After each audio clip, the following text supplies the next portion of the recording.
La entrevista que le vamos a presentar a continuación la teníamos planificada desde hace algunos días, pero la muerte del Papa Francisco ocurrida ayer nos hizo replantear algunas preguntas. Porque no podemos obviar la muerte de Francisco, no podemos obviar que Francisco fue justamente un líder muy preocupado también por lo que pasa en su país. Y hoy martes se cumple una semana de la llegada a la Argentina del primer desembolso del préstamo acordado por el gobierno de Javier Milei con el Fondo Monetario Internacional. A esto se suma el levantamiento del cepo cambiario y la implementación de una banda de flotación para contener el precio dólar. Yair Cibel es periodista, licenciado en Comunicación Social por la Universidad de Buenos Aires, especializado en Comunicación Política por la Universidad Nacional de 3 de Febrero. También es docente, investigador y fundador del medio El Grito del Sur. Yair, muchas gracias por atendernos. Bienvenidos a La Rosca. ¿Cómo estás? Te saludamos de acá de Montevideo. Hola, ¿qué tal, compañeros? Un saludo hasta allá, hasta la hermana ciudad de Montevideo. Yair, ¿cómo se están viviendo estas horas en Buenos Aires después de la muerte del Papa? Bueno, la verdad es que hay bastante conmoción. Realmente, si uno mira los portales políticos, solamente se habla de la sucesión papal. Ayer hubo muchísimas celebraciones, hubo una actividad grande en la catedral, pero también hubo una misa muy importante a la que fueron muchos dirigentes en la histórica capilla del barrio de Flores, que es un barrio muy tradicional de acá de la ciudad de Buenos Aires, que es donde Jorge Bergoglio daba misa. Fue una celebración importante, incluso fue la vicepresidenta de la nación, que, dato no menor, se retiró abucheada del lugar, pero creo que el dato más importante es cómo movilizó a cierto sector de la sociedad la idea de entender el rol trascendental que tuvo Francisco, no solo en la historia argentina, sino en la historia mundial, me atrevería a decir. ¿Qué legado político le deja a Argentina el Papa Francisco y también al resto del mundo? Y yo creo que como líder mundial deja un montón de legados. Es un papa que rompe con la tradición de Juan Pablo II y de Benedicto XVI, que eran tipos muy conservadores, y aporta a una iglesia volcada al humanismo, a la solidaridad, a los movimientos populares. Su primer viaje es a Lampedusa a ver migrantes. El último llamado que hace es a la iglesia católica en Gaza. Un papa que siempre habló en contra del extractivismo, en contra del neoliberalismo. Incluso yo voy a decir que el neoliberalismo es pecado.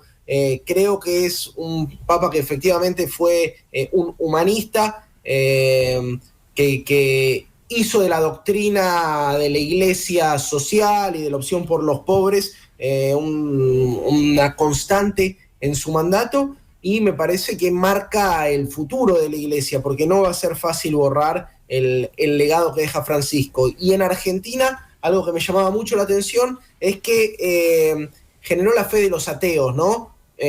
Obviamente yo, pero mucha gente que quizá no es practicante, ni creyente, sí creemos en algo superior, pero no en la forma institucionalizada que las ofrecen las religiones, se decidió a salir a la calle, a expresar un mensaje, a ir a la iglesia, a reivindicar la figura de un sumo pontífice, que me parece que no es poco. Algunos hablaban del Papa de los ateos incluso, y creo que habla un poco del mensaje que lega Francisco.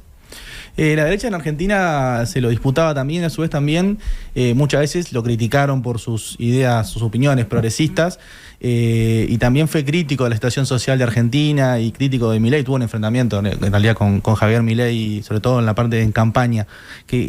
¿Cómo tomaron esto? También el cambio que hubo del discurso del presidente. Bueno, recordemos que Milei lo llamó el enviado del maligno a la tierra, a Jorge Bergoglio, al Papa Francisco, que siempre ha sido un papa, que se ha posicionado en favor de Latinoamérica, una doctrina social de la iglesia vista desde el sur, me parece. Eso también, pensar a Francisco no solo como argentino, sino como latinoamericano. Francisco interviniendo en causas en favor de migrantes, Francisco besando la bandera argentina con las Islas Malvinas, Francisco yendo al encuentro de movimientos populares, Francisco en el encuentro de la juventud que dice hagan lío, es un encuentro en Brasil.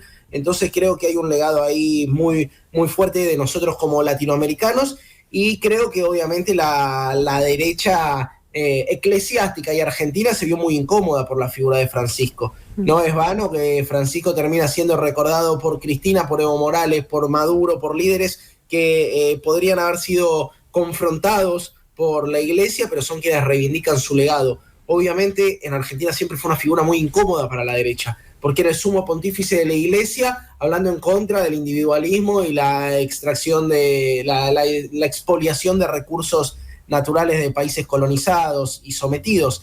Creo que siempre le resultó muy incómodo. Hay un dato muy interesante, que es una de las pocas fotos en las que Francisco no sonríe, es en la primera reunión que tuvo con Mauricio Macri, un gesto muy claro de él. Y creo que la gran deuda que queda es este hecho de no haber venido a Argentina por no haber querido, en términos burdos, caer en la grieta, si se quiere, ¿no?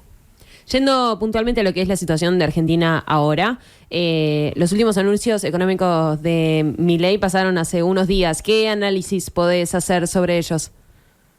Bueno, Argentina está viviendo una situación muy sensible en materia de endeudamiento exterior. El principal problema de nuestro país tiene que ver con la balanza comercial y que se van más dólares de los que ingresan, y la medida que ha tenido Milei ha sido acudir nuevamente al Fondo Monetario Internacional.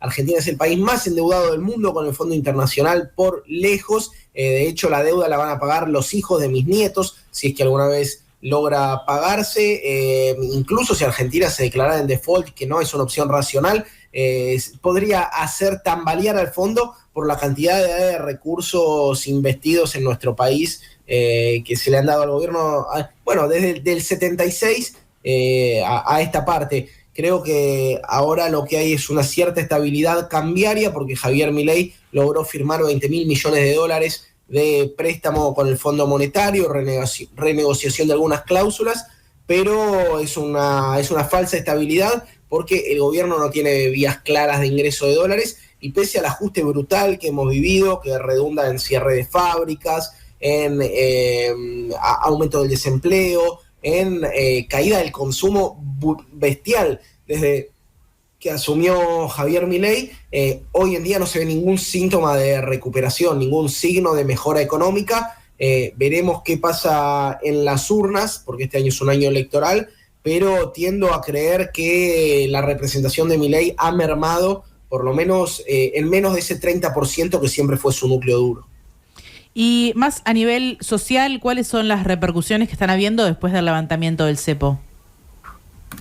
Bueno, la verdad es que la gente no fue corriendo a comprar dólares a ningún lado, porque la gente a duras penas puede comprar roast beef o carne picada para la comida. Creo que lo que está pasando es que hay un momento de mucha sensibilidad social, y eso lo que ha generado es que el cepo sea una problemática de un pequeño grupo, no te diría de élite, pero de un pequeño grupo privilegiado que puede tener la posibilidad de acceder a dólares. La verdad que la capacidad de ahorro del pueblo argentino ha ido siendo dilapidada por la acción del gobierno. Hoy los salarios en Argentina, el salario mínimo es casi 300.000 pesos, que es el equivalente a algo más de $200, ¿no? El gobierno de Milei festejó como un logro esto de recibir el préstamo del FMI para pagar un incendio, pero es como medio extraño, porque además a nosotros nos hace acordar ni siquiera al 2001 de lo que pasó con De la Rúa, ni lo que pasó en 2018 con Macri. ¿Qué diferencias hay en estos casos? ¿Estamos ante una devaluación? Obviamente estamos ante una devaluación, porque el tipo lo que establece es una banda de flotación del dólar, que quiere decir que tiene un techo y un piso, y todos sabemos que los supermercados marcan sus precios con el techo de la banda, no con el piso. No suelen tener conductas solidarias hacia el consumo. Creo que hay rupturas y continuidades con el 2001. Una tiene que ver con que es un presidente muy particular, a diferencia del 2001, donde De la Rúa tenía un andamiaje partidario, que era la Unión Cívica Radical. El Partido de la Libertad Avanza es básicamente un grupo de operadores oscuros que viene del menemismo y de mediáticos trasnochados. Una de sus referentas en el Congreso es una mujer que se llama Lilia Lemoine, que es una cosplayer muy conocida. Es una banda de improvisados con la rémora de la derecha más rancia del país, que le ha puesto sus cuadros, y con un apoyo importante que creo que hay que destacar, que es el de Mauricio Macri. El PRO de Mauricio Macri ha sido garante de la gobernabilidad. Yo no veo tan claro que estemos frente a un escenario de insubordinación total, pero las protestas del último mes vienen siendo muy fuertes, sobre todo comandadas por los jubilados, ¿no? Esto es muy, muy significativo, un grupo de 200, 300 jubilados que se junta periódicamente los días miércoles frente al Congreso y que empezó siendo una resistencia sectorial pequeñita, logró convocar de atrás de sí a las hinchadas de fútbol, a los sindicatos, a los clubes de barrio, a los referentes políticos, a los veteranos de Malvinas. Entonces creo que ese sí es un buen termómetro social para entender que hay un descontento creciente con el gobierno de Javier Milei, que prometió que íbamos a ser Irlanda, pero hoy estamos más cerca del abismo que otra cosa.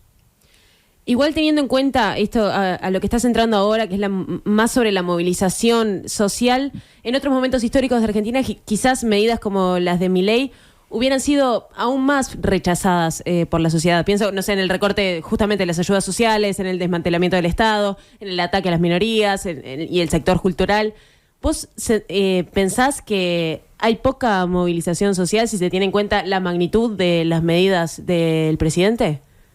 No, yo no creo que haya poca movilización social. También hay una demanda hacia la CGT que a veces viene de sectores muy pequeños, como un sector de la izquierda trotskista en Argentina, pero la verdad es que en un año y medio de gobierno ha habido 3 paros, ha habido una movilización universitaria masiva, ha habido una movilización de jubilados con hinchadas que también fue masiva. Ha habido un 24 de marzo, que es el día en que nosotros recordamos la última dictadura cívico-militar, que por primera vez en 20 años fue unificado entre los sectores más trotskistas y los sectores más peronistas. Yo creo que ha habido bastante movilización. También es verdad que la situación de vida está muy precarizada, que hay menos gente con empleo formal, que tiene menos capacidad de movilizar, y también hay una variedad de conflictos que el gobierno ha logrado abrir varios frentes que a veces no llegan a unificarse, ¿no es cierto? Conflictos puntuales de despidos, de áreas del Estado, de vulneración a derechos. Digo, ahora está el colectivo de personas con discapacidad evidenciando la dificilísima situación que están padeciendo. Se canceló el ingreso al certificado único de discapacidad, por ejemplo, que es algo que tenemos acá en nuestro país, que te permite viajar con descuento, acceder a medicamentos con una tarifa diferenciada. Bueno, el sector con discapacidad viene siendo uno de los más golpeados y no está tan visibilizado. Yo creo que sigue habiendo movilización social, que el pueblo argentino sigue siendo un pueblo inquieto. La realidad es que también Milei lleva apenas un año y medio de gobierno. Ahí vos recién hablabas un poco, en realidad, de los reclamos que le hace este sector más minoritario, quizás de la izquierda más trotskista, a la CGT en particular, pero ¿cuál crees que es el rol que está jugando en el marco de las movilizaciones y también en el marco del gobierno de Javier Milei, el peronismo y la CGT? No, bueno, yo creo que la CGT tiene un rol muy complejo. Yo no soy un partidario de esta conducción de la CGT, que es una conducción muy conservadora, una conducción más referenciada en la imagen de Alberto Fernández. Yo creo que el sindicalismo debería ser una herramienta que piense un proyecto de país. Y hoy en día el sindicalismo, como la CGT, está pensando un puntito de negociación en la paritaria o una reincorporación de un despido. Creo que la exigencia más de dónde está la CGT, que la proclaman en términos de lucha sostenida los sectores más de izquierda, el resto de la sociedad lo entendemos como el reclamo a la CGT de un proyecto de país, ¿no es cierto? Yo creo que el rol de la CGT viene siendo hasta ahora de negociar y pegar, ¿no? Un sector de la CGT que es cómplice de este gobierno y un sector de la CGT que ha salido a la calle. Igual que entendemos que la Iglesia es una institución súper compleja que puede tener adentro suyo a un tipo como Francisco y a un tipo como Benedicto XVI de las juventudes hitlerianas, la CGT Argentina también tiene sectores como los camioneros, los bancarios o los aceiteros, que son gremios más combativos, y sectores como los gastronómicos o los empleados sanitarios, que son los sectores más moderados, más dialoguistas, más conservadores. Creo que dentro de esa tensión la CGT ha sido una herramienta que ha podido plantársele al gobierno. Y respecto al peronismo, también hay una discusión sobre cuál debe ser el rumbo del peronismo. Ahora hay un debate grande entre Cristina Fernández de Kirchner y Axel Kicillof, que tiene que ver básicamente con nombres propios, ¿no? Pareciera triste decirlo, pero al final nuestras internas latinoamericanas se juegan un poco en eso, y la realidad es que Cristina tiene tras de sí la responsabilidad política de haber elegido a Alberto Fernández, que hizo un pésimo gobierno, y a su vez el acumulado histórico de ser el gobierno que más transformó la Argentina en los últimos 50 años, y al mismo tiempo Axel Kicillof tiene la ventaja de ser un tipo joven, 2 veces gobernador de la provincia de Buenos Aires, con la herencia del kirchnerismo, pero también de haber acomodado tras de sí a muchos de los referentes más rancios del albertismo, solamente para ejercer oposición contra Cristina. Entonces, en esa tensión se define el rol del peronismo, que hasta ahora ha sido bastante magro en su capacidad de oponérsele al gobierno de Milei, sobre todo en el ámbito legislativo, en donde logró su principal victoria, que era la aprobación de la ley Bases. En octubre se vienen las elecciones legislativas, que las nombraste hoy. ¿Qué se puede esperar para Milei en esa elección y para la oposición? Milei seguro que le va a ir bien, porque va a mejorar la cantidad de diputados que había metido en el 2021, que fueron solo 2, él y su actual vicepresidenta Victoria Villarruel. Así que en cualquier escenario así, numéricamente y porcentualmente le vaya pésimo, o sea, saque un 10% en el país, que es un muy mal resultado para un ejecutivo en curso, va a ser un buen resultado. Ahora, nota al pie, los diputados del macrismo vienen siendo virtualmente diputados de Milei. Lo que vamos a ver es una recomposición del voto de la derecha, que ocupa casi un 50% del electorado, y veremos qué pasa con el peronismo, que viene ocupando un 35, un 40% del voto del electorado. Yo creo que entre esas opciones, entre el PRO de Mauricio Macri, el peronismo y los libertarios, se van a llevar la gran mayoría de los votos. La gran pregunta es cómo le va a ir a los libertarios en 2 distritos muy importantes. En la ciudad de Buenos Aires, que elige el mes que viene, ya muy prontito, y que todo apunta a que le podría ir mal, que podría quedar tercero, y en la provincia de Buenos Aires, histórico bastión del peronismo, gobernada por Axel Kicillof, que vota recién en septiembre. Creo que esas 2 elecciones van a dar un poco las pautas. La semana pasada votó Santa Fe, que si ustedes no saben es una provincia muy importante en el centro de nuestro país, relacionada al agro, con algún sesgo progresista, peronista, y el gobierno terminó tercero también. Entonces, algunas de estos datos van dando cuenta de lo que puede pasar. Sin embargo, les recuerdo que en las elecciones provinciales a Milei, antes de ser electo presidente, le ha ido muy mal, y pese a ello ganó la elección de balotaje. ¿Cómo ves hoy a Argentina en relación con el contexto regional, con Lula en Brasil, con Boric en Chile, con Yamandú acá en Uruguay? ¿Cómo lo ves? Y la verdad es que yo creo que, a diferencia, nosotros tuvimos la posibilidad de estar cubriendo las elecciones de Uruguay del año pasado, y creo que para quienes pensamos una Latinoamérica soberana, unida, independiente económicamente de las potencias, fue una muy buena noticia que el Frente Amplio volviera al poder en Uruguay.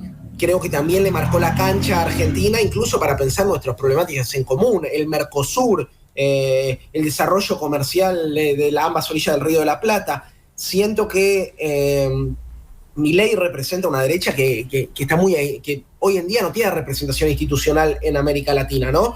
Porque si uno lo ve a Noboa es más parecido a Macri. Es una derecha tradicional de multimillonarios, de clase, que es otra cosa que representa Javier Milei. Yo sí estaría atento a lo que pasa en Chile, donde hay un tipo que está incluso más a la derecha que José Antonio Kast, de apellido Kaiser, que tiene un nombre de alemán, ¿no? Película, parece. Sí, de película alemana de 1935, que es un candidato mucho más parecido a Milei. Y sí pondría un ojo en lo que pasa allá, porque también vienen de un gobierno que prometió algunas cosas y traicionó sus compromisos, como el de Gabriel Boric, ¿no? Que es el gobierno que emerge con aquella revuelta popular de 2019, en donde parecía que se llevaban puesto todo el sistema pinochetista, y la pésima administración de Boric de la constituyente les hace perder 2 veces el cambio de constitución. Entonces, me parece que hay más similitudes ahí. Incluso Javier Milei no tiene nada que ver con Manini Ríos, si uno lo piensa, ¿no? Es otro tipo de derecha, ¿eh? Quizá Victoria Villarruel, la vicepresidenta, es más parecida a Cabildo Abierto y Javier Milei tenga otra estirpe en su formación política. Pero yo creo que hoy en día no es mayoritaria la tendencia de Javier Milei en América Latina. De hecho, la mayoría de los gobiernos latinoamericanos más poderosos, que son Brasil, México y Colombia, además de Argentina, están alineados por izquierda, centroizquierda o incluso posiciones de avanzada como la de Claudia Sheinbaum en México.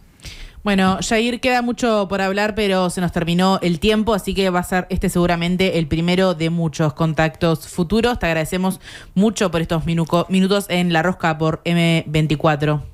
Gracias a ustedes y un abrazo grande a todos los hermanos de la República Oriental. Un abrazo.